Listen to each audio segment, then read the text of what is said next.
Hello បងប្អូនទាំងអស់គ្នាសម្រាប់ថ្ងៃនេះគឺបងនឹងធ្វើការណែនាំបងប្អូនឲ្យស្គាល់ពី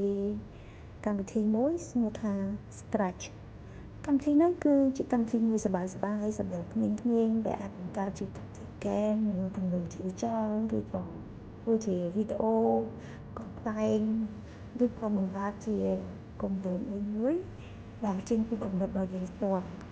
ហើយ Scratch គឺជាគេហទំព័រមួយដែលគិតថាបងប្អូនអាចបង្កើតជាកម្មវិធីឬក៏ game ដែលយើងអាចធ្វើការទាញកម្មវិធីឬក៏ទាញជា block ដើម្បីពុម្ពទៅជា game ឬក៏ទៅជាវីដេអូដោយមិនចាំបាច់សរសេរកូដទេអញ្ចឹង Scratch គឺវាងាយស្រួលមែនទែនហើយទីពីរគឺវាសប្បាយគឺយើងបាន relax ជាមួយនឹងការបង្កើតអីដែលថ្មីៗដែលយើងគិតថាវាជាគំនិតមួយដែលមិនទាន់អ្នកណាបានបង្កើតអញ្ចឹងយើងមានគំនិតច្នៃប្រឌិតហើយយើងយកវាមកបង្កើតចេញជារូបរាង